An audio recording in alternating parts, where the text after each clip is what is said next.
దేవునితో ఐక్యమై ఉండాల్సిన మనము పాపం చేయటం వల్ల ఆ పరిశుద్ధాత్మ దేవుడు మనలో చెల్లిపోయాడు. ఓకే, ఇప్పుడు ఎవడొచ్చాడు అంటే అపవాదితో ఐక్యమయ్యామా.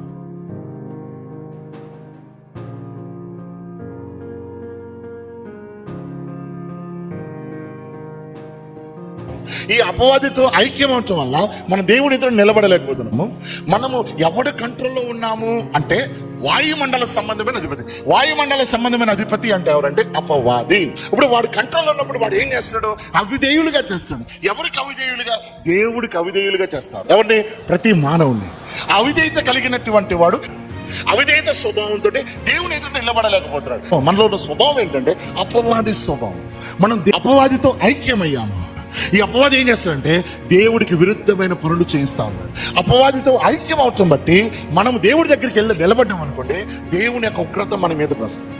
సో ఇప్పుడు జరిగినటువంటిది ఏంటి? ఈ మనిషి దేవుడి దగ్గర నిలబడడానికి వెళ్తే చచ్చిపోతాడు. ఎందుకంటే ఉగ్రత వాడి మీదకి వచ్చేస్తుంది. ఎందుకంటే ప్రతిదీ అవిధేయతతో నిండిపోయాడు.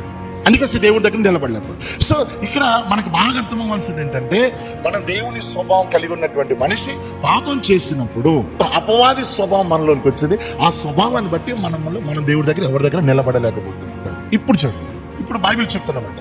ఇప్పుడు దేవుని స్వభావం ఎక్కడ ఉండేది? ఇక్కడ ఉండేది. మన స్పిరిట్ లో దేవుని స్వభావం ఉంది. మన స్పిరిట్ లో భాగమే ఈ యొక్క సోల్, జీవం.